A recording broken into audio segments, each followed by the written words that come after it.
to speak. I have a few just things to cover first, so we'll carry on then. Okay. Well, welcome everybody. We have 39 participants online, and I'm sure there's an audience on our live stream on YouTube.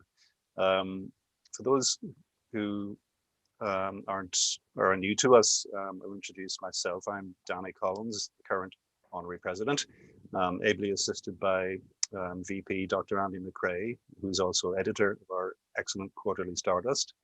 He's assisted by Tony Kempston, one of our council members. A Stardust magazine, well, I'm on talking about it. It's a benefit of membership. Our meetings are normally free to the public, but if you decide to become a member, you get the quarterly magazine. It's well worth it, I must say. Membership is £20 or for single, or £25 for a family, and add 5 to each of those for euros, I think it is. Our webmaster, Paul Evans, ensures our website, irishastro.org, is always fresh and interesting. Paul does a monthly Sky Guide on our website, also on YouTube. He's working late tonight, making sure the BBC Northern Ireland runs smoothly. And our PR officer, of course, is the inimitable Terry Mosley, who has a long contact list of people working in astronomy and who arranges all our guest speakers. I'm also grateful for the help of other members of our organizing council. Again, if you're new to us, we normally meet in the Bell Lecture Theatre in the main physics building in Queens. And we're fortunate to have a very good working relationship with the director and staff down there. Director is Professor Mihalis Mathiodakis. He's assisted by Professors Alan Fitzsimmons and Stephen Smart. And the rest of the faculty and students,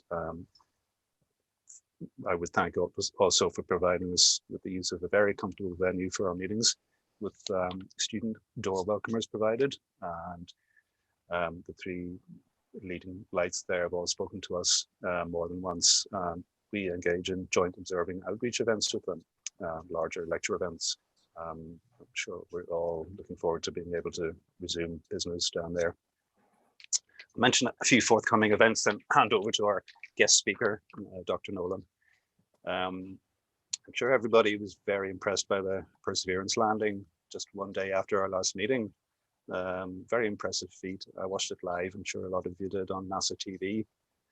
Their professionalism and skill, I must say, made it almost easy, but I imagine nerves were as taut as the parachute cords, perhaps nowhere as much as at Heathcote Fabrics down in Devon. They supplied the fabric for the parachute. Well done to them. NASA plans a 2.5 billion budget. I was reading in a 2.5-year lifespan, going by previous missions, that it'll probably last much longer than that, with having the RTG, radioisotope thermal generator. So that's all 3 recent missions successful. We're looking forward to results from all 3. But NASA, the UAE Space Agency anyway, I'm not sure what China's going to do.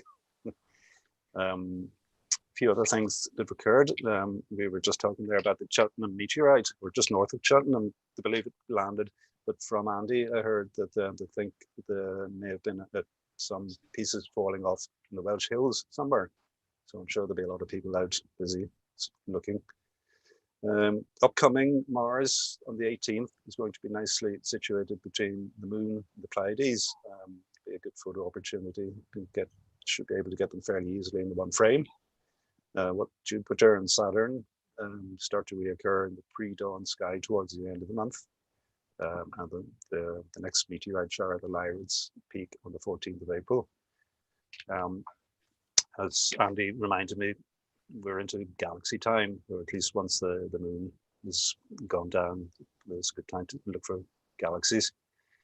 There's a normally hard to see crater on the moon in Giraim Valley, right on the lower limb. If you look at the map behind me, it is there.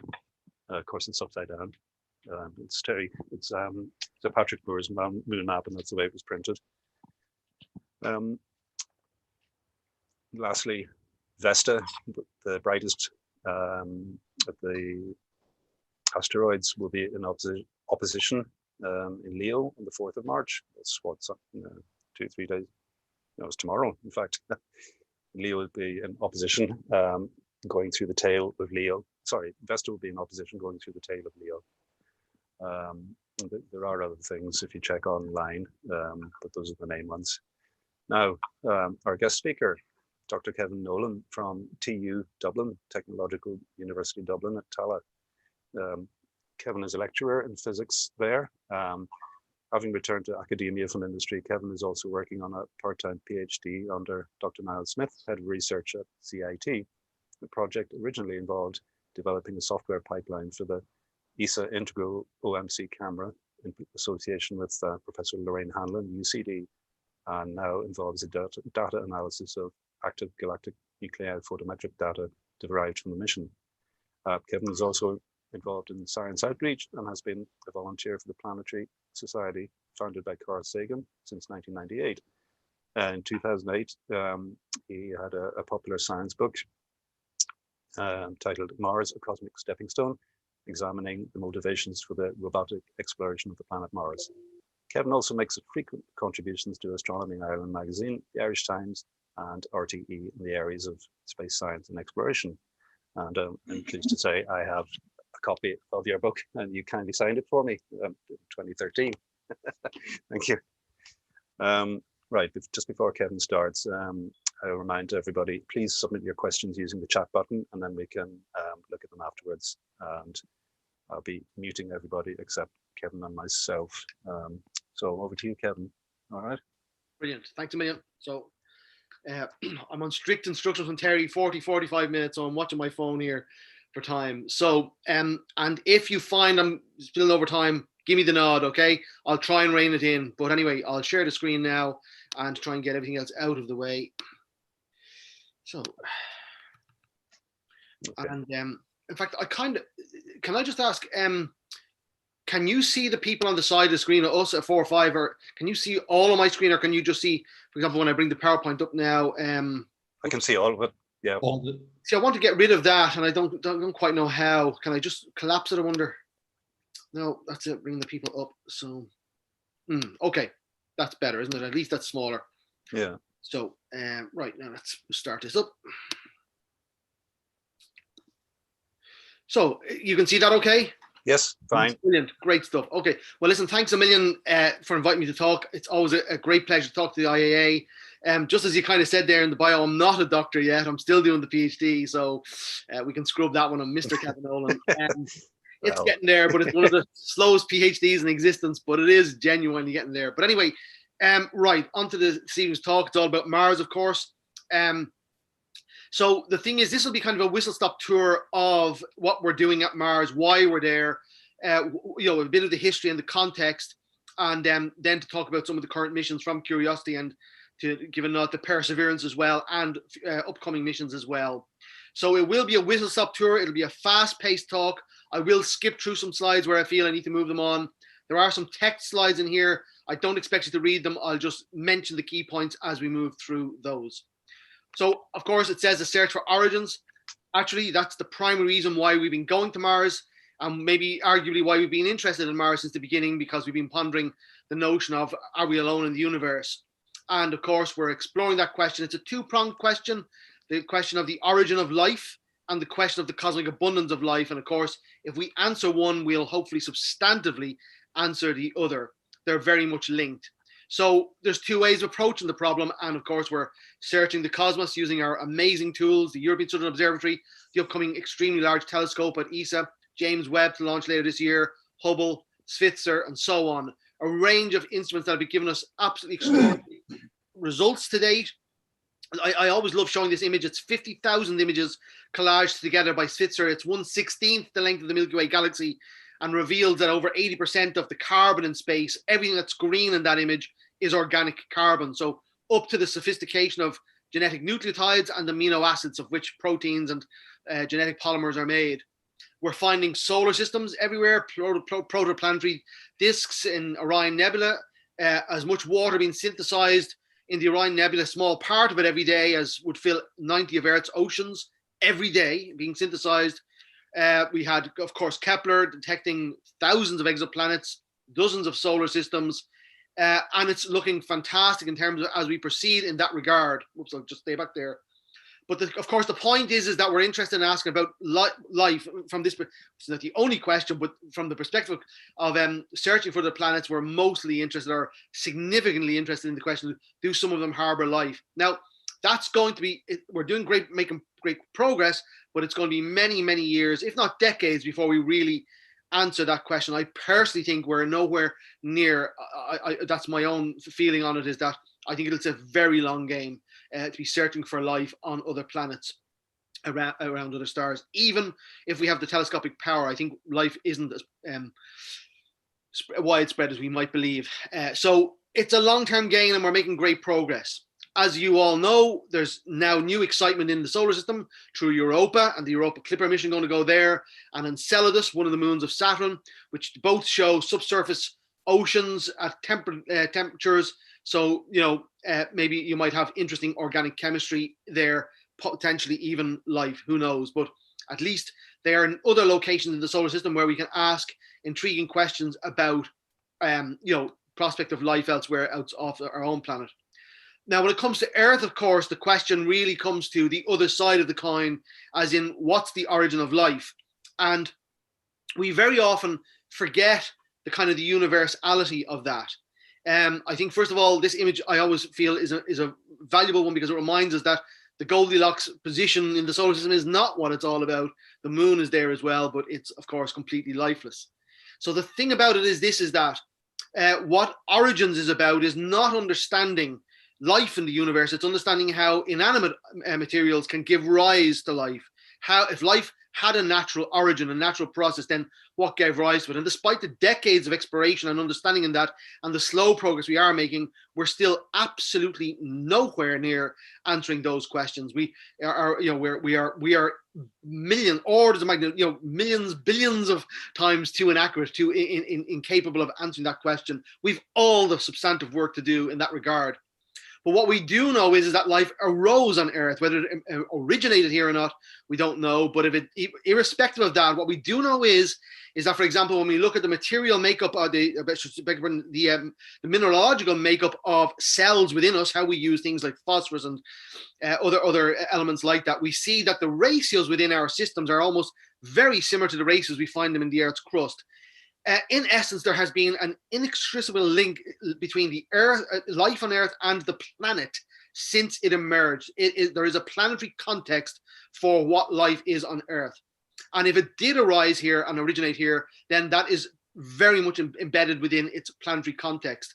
And we're talking about a planetary context on an ancient cratered world, upon which we surmise that a number of processes gave rise ultimately to self-replicating single-celled organisms. So when we're interested in understanding about origins, we're interested in understanding a planet which doesn't have life but can give rise to it, and asking questions there on how, on a planetary context, can it give rise to organic synthesis, polymerization, the formation of membranes, energy sources from the natural environment, and what we call metastable states, where we have enough activity and dynamism to give rise to activity that might lead towards complex systems, but then stable enough to enable complexity and sustainability to arise. And we believe all of that happened on the ancient Earth, on a planet that was very different to the planet today. But of course, it's very hard to explore because Earth has wiped all of its evidence of its ancient history. Essentially, it's gone. So that's where Mars comes in, because we now think, and I'm cutting to the chase a little bit, that Mars was quite similar to Earth in its beginning. And secondly, it froze out in time around 3.5 billion years ago because it's smaller than the Earth. So it retains a record of that. So despite all of the comments that we're searching for life on Mars, actually, in the last 30 years, we've been looking for questions to, really the way I like to phrase the question is, Mars might be able to, or what was Earth like when life arose here? We think some of the answers to that are on Mars. So Mars will tell us what Earth-like means for origins processes. And as we see as we go through the talk, that we surmised by the mid-90s that there was about an equal chance that life arose on Mars in the beginning, and that's what mandated this multi-decadal mission, or a set of missions that we're currently undertaking. To set a very quick set of context, of course, we've been interested in Mars for hundreds of years. So I tend to view it as this is the third or possibly even the fourth great time of exploring Mars. Well, I'd say maybe the earliest ones were with the likes of Christian Huygens in 1656, where he, only in 3 days observations discovered a 24-hour day, polar ice caps, and an axial tilt. But the first, I suppose, great era was in the 19th century, when our telescopes became good enough that they were diffraction limited rather than atmospheric limited, meaning at moments of supreme seeing we could see better detail on Mars. But of course it gave rise to the canals controversy, and we could spend whole talks on these. In fact, I've been giving a talk like this for 20 years, and it's amazing to see how the shift of emphasis has moved away from all of this and into the later missions. But suffice to say that by the turn of the century, about half of astronomers subscribed to the notion that there were canals on Mars. It wasn't as I say, fringe. It was always controversial, but it was about evenly split. But as the 20th century rolled on, Mars became, actually, I read in one book, taboo. Basically, no astronomer wanted to go near it from 1916, when Percival Lowell died, right up until the dawn of the space age. But in any case, we had other priorities. We had the discovery of quantum mechanics, the discovery of general and special relativity, and therefore the notion that there was an origin to the universe, and therefore maybe an origin to life. So all of these things conspired, and we had a number of key characters around the 40s and 50s who kind of drove forward what became planetary science. So on the left here we have Joshua Ledberg, who was he won the Nobel Prize for Medicine in the 1930s, and he was the first person to propose the idea that maybe microbiology and biochemistry are linked, that there could have been a biochemical origin to life. We take that for granted now, but in the 1930s, that was a radical idea. And so he proposed that maybe life could have originated on Mars and Venus as well in the planetary context. A good friend of Carl Sagan's was Melvin Calvin for the Calvin cycle. And indeed, during an actual meeting, kind of one of these like NASA things where they were sitting at the top of the table, Melvin Calvin was informed, sitting next to Sagan, that he'd won the Nobel Prize during their proposal missions to send space probes to Mars. And I don't know why I have Frank Drake in here, but anyway, more important is James Webb here, the NASA administrator at the time, who we'll come back to in a minute. Well, in any case, as you know, we sent space probes there, Mariner 4, and then 6 and 7 it was 1968, 69, but they all imaged the same part of the planet by coincidence and revealed it to be cratered. So it looked like Mars was really dead, and that spooked NASA and Lyndon B. Johnson a bit. So in fact, James Webb basically saved planetary science, but he did it through clever political means. He pointed out to Lyndon B. Johnson that by the late 1960s, JPL had invested this statistic blows my mind, 30,000 human years, not hours, years of planetary exploration experience that JPL accumulated. And that was just too much for Lyndon Johnson to jettison during the space race, so the Cold War. So he increased the budget, and the Mars program continued. So of course we sent the Viking orbiters and landers there in the 70s, and Mariner 9, of course, which discovered collapsed landscapes, volcanoes, clouds. So we began to see a different planet emerging, one that actually had dried riverbeds, suggestion that maybe in the past that Mars had been a lot more active, at least, if not Earth-like. But when the landers arrived in the 70s, they found a planetary surface that was hostile to life, a superoxidizing agent like bleach that you could clean your bathroom everywhere. They found no evidence of organic material, let alone life. And that was enough for NASA to largely back off from Mars exploration. There was the Mars Observer in the 80s, but there was no program. And actually, that's what partly drove Carl Sagan and Bruce Murray, who was the head of JPL at the time and also the head of Viking, to basically set up the Planetary Society to try and garner interest in planetary science at a time when it seemed to be waning. Now, all the while, through the 80s, the Viking orbiters had imaged 57,000 images of Mars, and so geomorphologists and planetary scientists through the 80s and 90s started to accumulate a picture of Mars that began to get the scientific community very, very excited. In a nutshell, what they discovered was that the planet, the south of the planet where it's cratered, which you might think is quite lunar-like, isn't lunar-like at all. All these craters are very heavily eroded, and there are over 10,000 dried riverbeds spread everywhere. Lakes, Argar was a lake the size of the Mediterranean Sea, and water flowed through channels into Crye Sea, even that far north. So they began to find volcanic activity, tectonic rift valleys, water evidence of ancient water, And so by the early 90s, it was realized that Mars was exhibiting an awful lot of the same properties as we surmised early Earth was when life arose, even the potential of hydrothermal activity, from which we were beginning to discover extremophile life in the late 80s as well. So by the mid-90s, it was seen that Mars, and I remember reading this document, a seminal document was put out called An Exobiological Strategy for Mars in 1995. Carl Sagan was very ill. He died a year later in 96, but he put the forward to it, and he never realized this campaign we're living through, which was his life's dream. And so basically, what they said in that document was that they felt that there was an equal chance that life originated on Mars as had originated on Earth, and that we should go back, but do it properly in a 5-phase strategy to basically try and analyze the planet. Well, I'll just go to the strategy. So phase 1 would be orbital analysis, to do Mars properly, to make no presumptions, no assumptions, analyze the planet from orbit, its structure, geology, topography, chemistry, mineralogy, its atmosphere, magnetic properties. Then phase 2 would be landers down to the surface to analyze the chemistry on the surface. And that's what the likes of Spirit and Opportunity were about, but in particular to follow the question of water and carbon.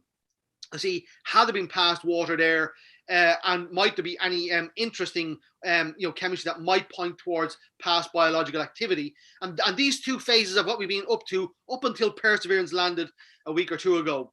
And exobiological landers then is what Perseverance is, and ExoMars by European Space Agency launching next year, to try and then to start asking some sophisticated questions about the possibility of ancient biology in choice sites. I mean, well, as we'll see later on, Perseverance couldn't have happened as a mission 5 years ago. We didn't know about the site.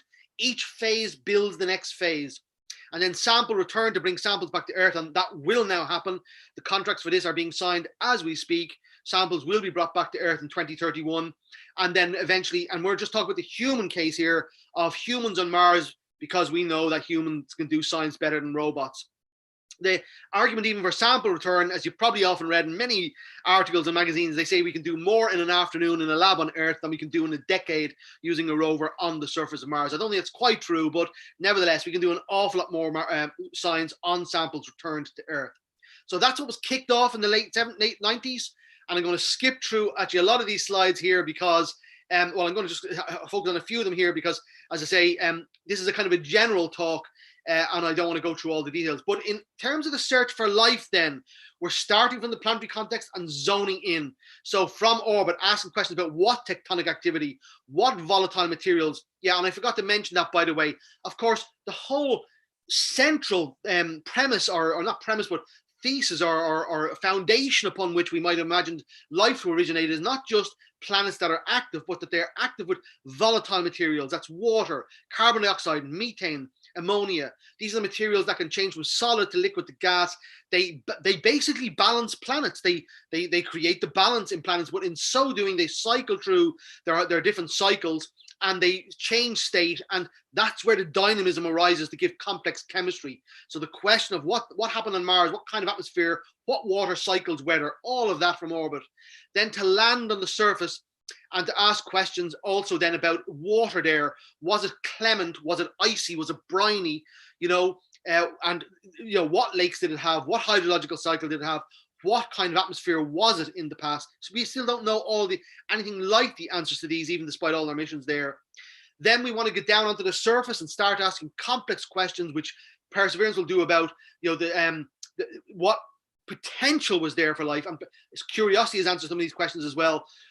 Could organic synthesis occur? Was there, fresh water there? Were there environments to enable, for example, energy to be provided to simple organisms? And then finally, then to start asking questions about biomarkers. Can we find evidence of the biomarkers left behind by ancient bacteria?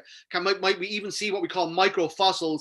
That is, actually fossilized evidence of microbial material, microbes there, on a morphological basis. So, but to bypass what Viking did, to get down to the molecular level, we're now able to identify the difference between organic molecules created by non-biological means as distinct from biological means through things like isotopic ratios of molecules or the number of double bonds and all this kind of thing. And Perseverance has the capability, in fact, to do that. It has a thing called a Raman spectrometer on board, which is an extraordinary instrument. And so we're now ready to ask really smart questions about biologics on Mars' surface. So a whistle-stop tour then of the results to date. I'm just keeping a watch on my clock here if we're doing okay.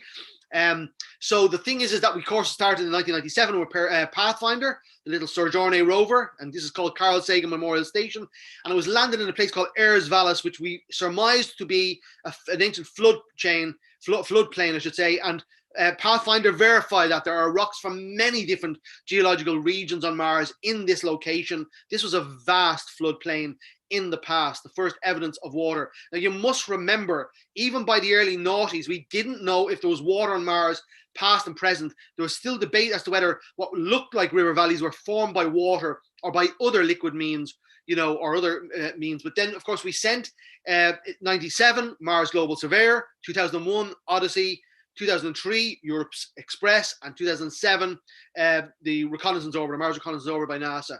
And Mars Global Surveyor is not working anymore. Somebody in 2006 sent it up a command that turned it off axis, and we lost track of it. Otherwise, it'd be still working fine. These are still working fine, and we've many other orbiters in orbit as well around Mars at the moment as well. So we've a little mini armada there. Let's take a look at some of their results from this phase 1 orbital reconnaissance. Well, Mars Global Surveyor, the one we now don't have contact with, was really the game changer. It analyzed everywhere on Mars what we see sedimentary layering. And once you see sedimentary layering, there was activity there. We just don't see this on the moon. So this is actually the floor of Valles Marineris, water-based sedimentation, mountain ranges with sedimentary layers, and ice and dust sedimentary layers in the polar ice caps, revealing even recent climate change. So activity there, it's not a dead planet by any means. It's more quiescent than it used to be, but it's still very active. Ancient river deltas, now that's not the one in Jezero Crater, that's called Holden Crater, halfway between Argyre and the Bay in the south and the Chryse in the north. So this would mean one of the rivers created by the Argyre Basin. Evidence of ancient magnetic stripping, so telling us that there was an internal magnetic dynamo, and ancient plates around 4,000 years ago, 4 billion years ago. Now, they didn't last long, but we did have plate tectonic movement, or at least crustal movement. Whether it was true plates or not, we can't quite say, but we did have magnetic dynamos changing, flipping their polarity multiple times. So this went on for many millions, if not hundreds of millions of years within Mars. And then, of course, this is my favorite image of all from orbit is what's called the Molar Map. It's a three-dimensional topographic map. 650 million lasers, pulses fired, and the reflections measured by Mars Global Surveyor, giving a 1 meter vertical resolution and a 100 meter lateral resolution. And we can see what's called the great dichotomy of Mars: the southern highlands cratered and the northern lowlands lava filled. And we can see, for example, the flood channels flowing north. We can see actually the Great Kazai River, that's over 2,500 kilometers long, flowing into Chryse, other flood channels, and all the rest of it. And to give some scale, Valles Marineris is the width of the USA. So Mars is, it's a tenth the size of the Earth volume-wise, but a land area, or a full area about the size of the Earth's land area. So not small by any means. But these sorts of images basically revealed to us a planet that had been incredibly active in the past. Odyssey went there in 2001, and it discovered that at 60 degrees north and south, this is the top, a map of the first top meter of the soil, of the surface, was at least 60% water. And we've now verified it's pure water ice. I'll show an image of that later on. And here's what's called a thermal map, a near infrared map, and every color is a different mineral. And this is imaging down to 30 meter resolution. And the mineralogy just doesn't tell you the chemistry, but the evolution of chemistry, both from within the planet and also the surface, humidity, pressure, temperature. So we can infer and work back the evolution, work forward the evolution of the planet by analyzing the mineralogy in these kinds of ways. Express then gave us amazing, wonderful three-dimensional views or three-dimensional perspectives. But of course, it's become most famous for discovering under the polar ice cap briny liquid lakes that are residing on Mars today. And Mars Reconnaissance Orbiter, the great big one sent there by NASA in 2007, of course, giving us unprecedented images. It can image things to 0.5 meter resolution of the surface. And for example, this is called Eridani Sea. It's 8 times the size of the Great Lakes, or 4 times the size of the North Sea. And was a absolutely plethora of hydrothermal activity across the entire length of it. This was only really discovered in the last couple of years after we chose the sites for Perseverance. This will be a site of extreme interest for examining prebiotic and potential early biotic activity on Mars in the future. Here's Jezero crater, and of course it's imaged through, again, thermal imaging, clay materials, which are important, we think, for the early stages of the formation of life, carbonate materials, which we've been searching for decades on Mars, as well as many other minerals. And of course, you can see that it's a river delta fan as a river flowed into this crater 3.7 billion years ago. And this, of course, this is where we've landed Perseverance, and we see that later on. It just landed about here, 2 kilometers away from the delta fan. Now, I'll just move on. Of course, Mars Global Surveyor, or Mars Reconnaissance Orbiter, is imaging activity on the surface, even avalanches in the polar regions. We're getting incredible fine-grained images and information about Mars. MAVEN is analyzing the atmosphere, seeing how it's evaporating into space, and even now beginning to map through ultraviolet measurements the weather patterns on Mars. This is like an aurora, but in ultraviolet, but it's more luminous than Earth's ultraviolet, or Earth's aurora, I should say, but it's in ultraviolet. And of course, then we sent our rovers there, and the 2 most important rovers were Spirit and Opportunity. You know, in 2004, they landed, January 2004. Spirit lasted, I think it was 2012, and Opportunity lasted until 2018, 14 years, and drove 45 kilometers across the surface. In fact, actually, Opportunity landed just about where that S is, and drove, it's hard to see on this side, some of these small craters about 40 kilometers wide. It drove about that distance across the surface. Spirit landed in this crater here, Gale crater, with a river flowing into it. And they were both tasked with finding out, was there ancient water? Was there water on Mars? Here's Spirit in Columbia Hills in the Gale crater. And it, through an accident, it discovered the salt underneath the soil. The results from Spirit were confusing because whatever way they were trying to scan underneath the surface using a spectrometer, they weren't getting any results. And this was utterly perplexing to the science at the time.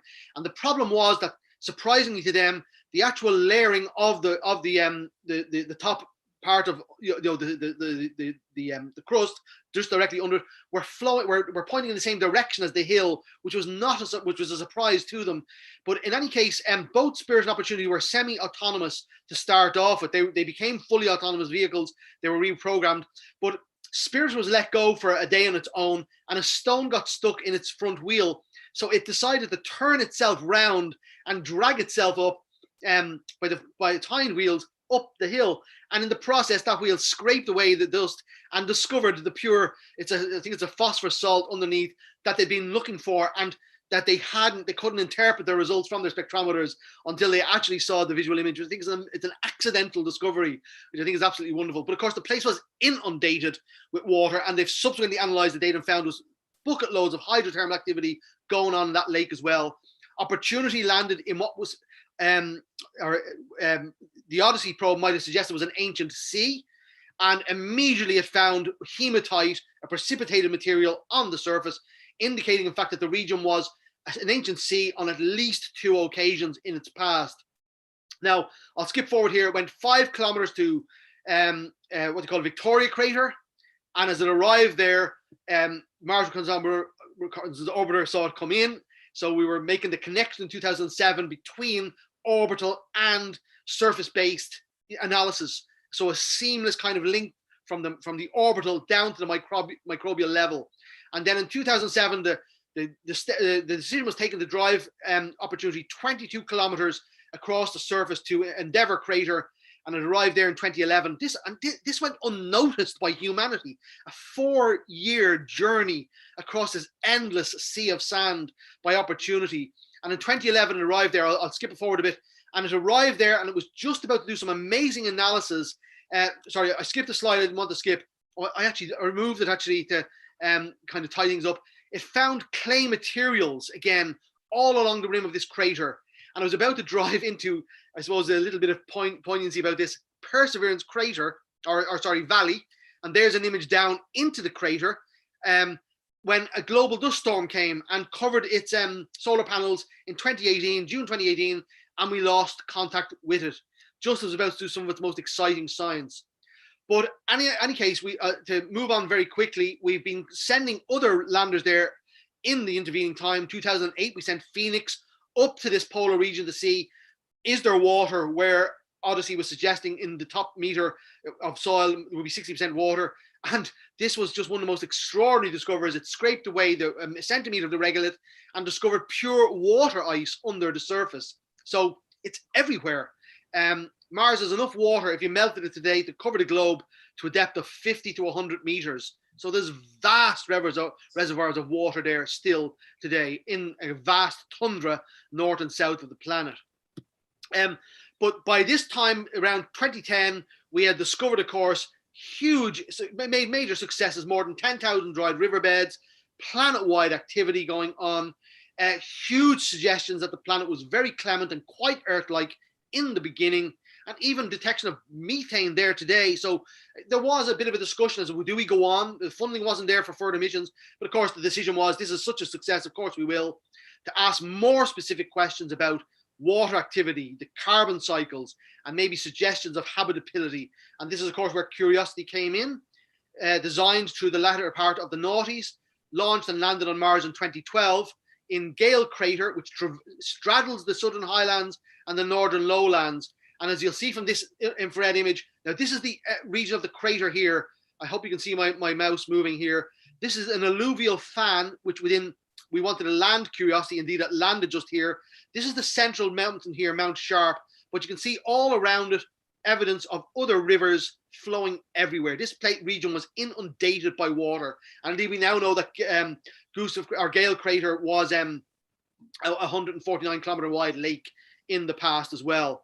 So there's that alluvial fan. This is where we wanted to land it, and indeed we did. There it is, looking back up through the valley. I'll just go back one. So this river, this is an image from space. That's it seen from orbit. So that's the river channel flowing into this crater. And you can see these craters are very rounded. They're not like lunar craters from the perspective that they're very eroded. And so its task was to drive up into these mountains, and you can see all the sedimentary layering many kilometers away. And it's been doing that over the last 8 years. And its success has been just absolutely mind-boggling. It's found rounded pebbles, mudstones, staggering sedimentary layering, all water-based sedimentary layering year in, year out, broken dried riverbeds. It has drilled into stones. It's fired lasers at them and analyzed the plasma. And it has actually made a plethora of discoveries, complex organic carbon molecules within mudstones, plenty of actually water even in the soil. 2% of the soil is water. You don't have to go to the poles to get water. We could extract that 2% of water from anywhere on Mars. Basically, it's not quite as dry as we might have thought. And even methane occurring seasonally there. But the major discovery was that this Gale Crater was what we call a stratified lake, the kind of lake we'd expect to see microbial life in. The oxidation levels is different over different depths to it, telling us that there were transitions and phases within the actual lake that microbes love to use those boundaries for extracting chemical energy, chemoautotrophic organisms. But not only that, it discovered that the lake was freshwater, neutral pH, low salinity, and that's our definition of habitability for microbial life on Earth. So Curiosity has really been immensely successful. So it's found basically organic molecules in an ancient lake that was a freshwater lake of low salinity in a very clement environment, and that is habitability. And even, as I say, intriguingly, seasoned methane there. And of course, this is the region it's driving up into now, into those mountains. And when you see sedimentary layering, you know past activity. I'll just say you don't see this on the moon. So the point is, actually, I'll just go quickly through Mars Insight. We don't know what the inside of Mars is like. And in particular, we've been assuming all along that Mars is smaller and cooled down. And therefore, that's why it lost its tectonic and volcanic activity. That idea is dissipating, I can tell you, because we now suspect that Mars actually has either a frustrated mantle or a thick crust, and it may still be warm inside. The thing is, for convective flow in the mantle to occur, you need a thin crust because you need to get rid of the heat. Mars is just not able to get rid of its heat. So we're beginning to increasingly suspect that it might be actually, still warm inside. And that means there's a thermal gradient. So there could be underground aquifers and hydrothermals there today. This is an important discovery, but we don't know that yet. The InSight lander is trying to figure that out. And as you may be well aware, its HP cube mole hasn't been able to drive into the soil. It couldn't get any friction. So it hasn't been able to measure a thermal gradient. And size, it's beautiful seismometer. I should just go to the remover. I actually deleted the slide on that as well, but I'll just go back. It's seismometer. This was designed by the French. It's 20-year design. They designed it for a series of missions they had planned themselves called Netlander, about 8 of these to land across Mars. But size actually can measure a vibration narrower than the width of a hydrogen atom. And even Phobos moving over the region causes tidal movement in the soil of a centimeter, which this seismometer can measure absolutely no bother at all, and use that vibration to measure then the echoes within the actual crust and determine several hundred kilometers below what the structure of the crust is. To determine the core and the mantle structure, it needs deep, big earthquakes or Mars quakes greater than 4, and it hasn't detected any of those. It's getting lots in the region of 3.5 and towards 4. It needs maybe in the region of around 4.5, and it hasn't had one of those yet.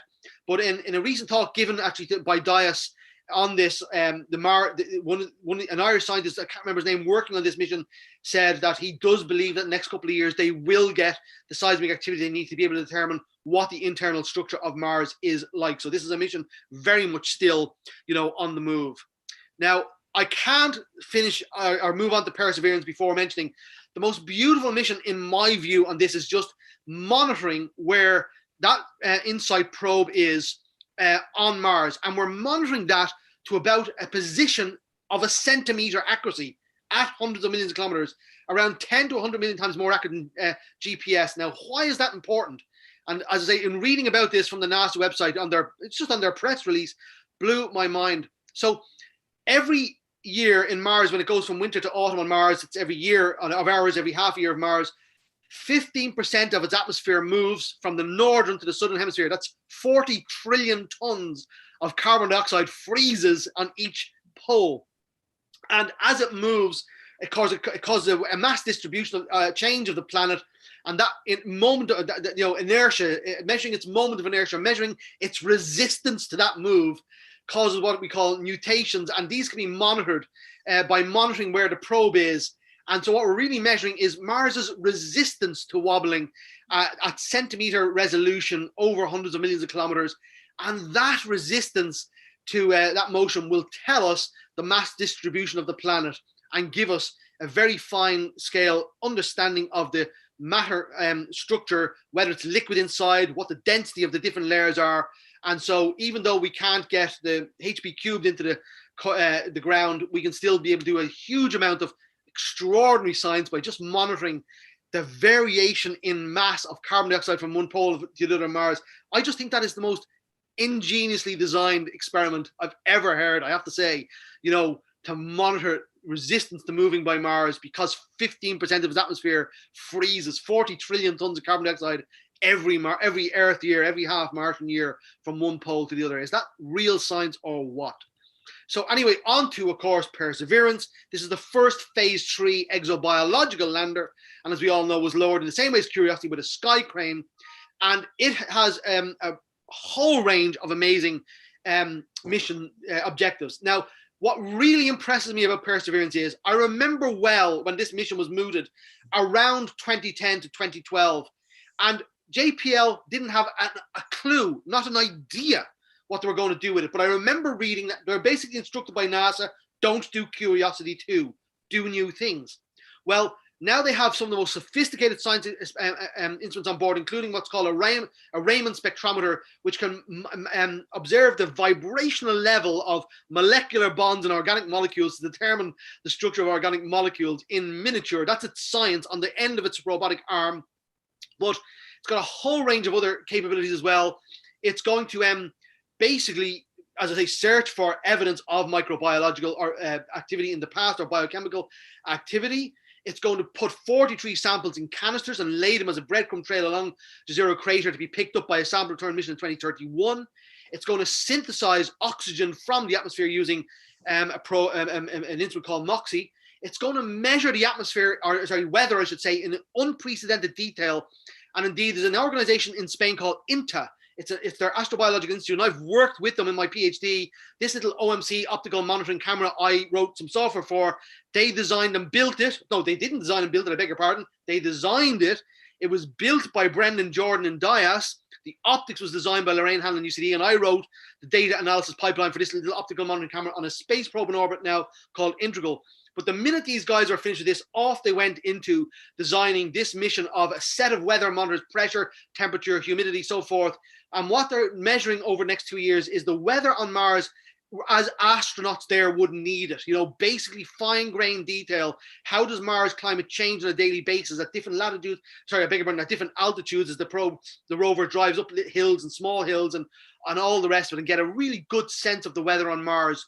It's also got a small helicopter, and it's also got an artificially intelligent operating system to basically enable better human missions on the moon and ultimately on Mars, because they will be robotic assisted. So it's a multifaceted mission. There's Sherlock, that Raman spectrometer. MEDA is the actual weather package built by Spain. MOXIE is the oxygen synthesizing. RIMFAX will scan under the surface to find out how strong the surface is, you know, to determine basically the capability of the soil to take human rated landers onto the surface. And of course, MASTCAM, which has a 4K video camera, and SuperCam. There's one of these on Curiosity as well. This is pretty unbelievable stuff. It's a 1,000,000 watt laser. You heard that right, a 1,000,000 watt laser. It would pierce a human being and kill them. And it would do that in 1/10,000th of a second. So it's only 100 joules of energy it uses at any given time, but it fires it at 1/10,000th of a second and can vaporize rock. And then it's got what's called a laser fluorescent spectrometer on board to analyze the structure of material. So it'll be firing these lasers about 5 or 10 meters ahead of it and analyzing the actual chemical material structure of the planet as it moves along. Curiosity has fired nearly 1,000,000 laser pulses in its last 9 years. It's an absolutely extraordinary kind of instrument. So these are a lethal weapon. I mean, this is science fiction we're talking here. Anyway, that's the instruments there. No need to go into it. There's a demonstration of the laser. And there's the little Ingenuity helicopter that will, now there'll be only 3 test flights. It'll fly ahead. It will scan the region. It will autonomously communicate back to the rover as to what it found. And the rover will then autonomously decide in itself what science it's going to do. It'll choose from some numerous sites and choose which science it's going to do. And they're going to test that out 3 times through the mission. It will drop these canisters to be picked up by Europe in 2028. And it's landing, of course, in Syrtis Major, in Jezero Crater. I think is lovely because that's where Christian Huygens, the first feature ever observed on Mars. There's Jezero Crater. Let's zoom in on it. So we hope to land here and drive through this path up onto the mud delta, back down and out of the actual crater. Now, where it landed was actually about 2 kilometers away here. But to put that in perspective, look at Mars Pathfinder. This was the ellipse we could guarantee we could land within. For Phoenix and Insight, it was this sort of accuracy. For Curiosity, this kind of accuracy. And there's the accuracy that which we can land a rover on Mars now with several kilometer precision, which is just absolutely amazing. And here's, of course, we've seen these images. Here it is coming into land. There's the river delta as seen by Mars Curiosity. It just landed about here, 2 kilometers. And of course, the famous images of the sky crane filming it. Now, this was imaged by the sky crane, and the image was transmitted down this cable just seconds before the cable was cut, and the sky crane fly off. And of course, then the rover filmed the sky crane as the cable was cut, flying away. You can see the video of this online. And as we now know, JPL in their cleverness basically embedded a message within the actual color pattern of the parachute. And it took, what was it, a French computer scientist in Paris 2 hours to decipher it. And it read, what's that? Dare mighty things. Yeah, dare, we see it there, dare, and then mighty and things. Where's the things? THINGS, and then the coordinates as to where it is on Mars. And actually, I was very disappointed with this. I don't know whether you have any Indian viewers. actually, if you look at those coordinates on Earth, they're smack bang in the middle of India. And I went and found the town and emailed the Indian embassy in Ireland to say, do you know about this? And they never replied back. I said, you should go down there and tell all the kids in that town, you know, the probe was landing on Mars in the same location as you are on Earth. But hopefully they did it, because they have an orbit around Mars. They're interested in Mars. I thought that would have been a great science promotion or publicity stunt. But anyway, here's then an image of where we wanted to land it. That's where it did land. That's amazing precision. And here's, of course, some images from the probe itself, including this beautiful little family portrait of Pathfinder, Spirit, Opportunity, Curiosity, and Perseverance. Just a couple of the preliminary images are in already of the surface. I'm not sure if that's the River Delta fan up there. It'll look like that. There are going to be cliffs that are going to be dozens of meters high. Actually, I was giving a bit of a talk the other day for Engineering Week, and Mary Burke, you know, Professor Mary Burke from Trinity College, who's a geomorphologist, one of the world's leading geomorphologists. You should get her to give you a talk. Her expertise is boundless. And she's going to be involved in this. And she was even saying that actually traversing these little sand banks here could be a challenge because wheels can get stuck in them. So we're nowhere near out of trouble yet. And the first, that's the rim of the crater. The River Delta is probably over here. So we're already getting our first panoramic views in from Perseverance.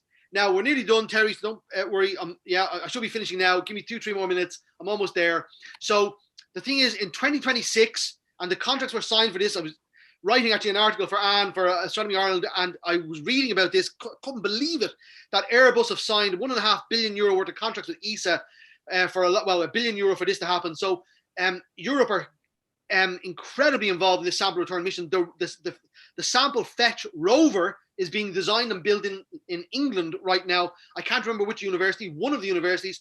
So the UK is intrinsically linked with this. You should go and harness this over the next 7 or 8 years and get these people to give you talks, you know.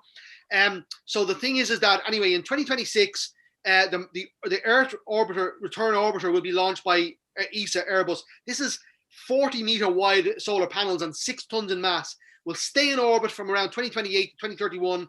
Then in 2028, NASA will send both a lander with a little rocket, a Mars return vehicle on it, and the European British-built rover, Airbus, but they're building it in the UK. And basically, it will go and collect the samples, bring them back to the lander. It'll launch them into orbit, rendezvous with the Earth orbiter, and come back to Earth then in 2031. And that, as I say, contracts have been signed for that. So actually, there was great tension of landing Perseverance, because if it didn't land, you know, all the rest of it was in peril.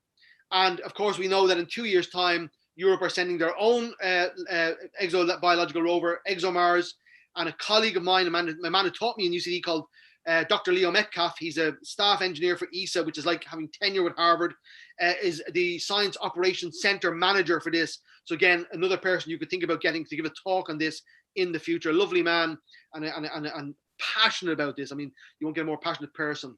So I'll just move on and just say that, of course, you know, eventually we do want to send humans to Mars. The very first tentative steps of that are beginning to happen. We've, you know, largely cracked long-term living in space through ISS. We're now planning to go back to the moon, which Biden looks like he's signed into before 2030. So Trump wanted to do it by 2024. But part of that is building the Lunar Gateway. And this this habitable module on the Lunar Gateway will be built by Airbus as well. They just signed, that was the other €480 million contract they signed, and they're doing that with NASA. And then they're proposing, I've been reading around this, that they're kind of proposing that they can take the IHAB from the Lunar Gateway with other propulsion modules, power modules, and computing infrastructure, and basically use that as a first Mars vehicle.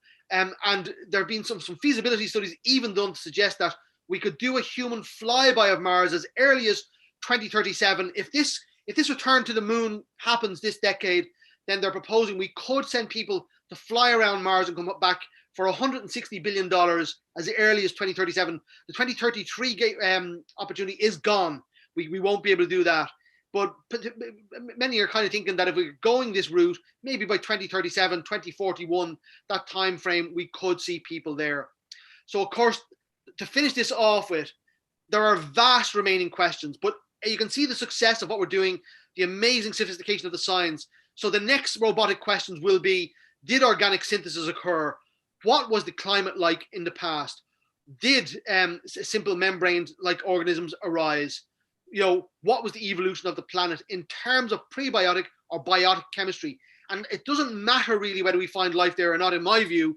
The point is that we're exploring regions on Mars that we have a very strong sense we're very Earth-like in the beginning.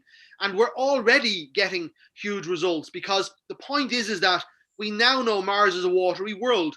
We know it was habitable in the past. That removes Earth as being an example of one of those forevermore.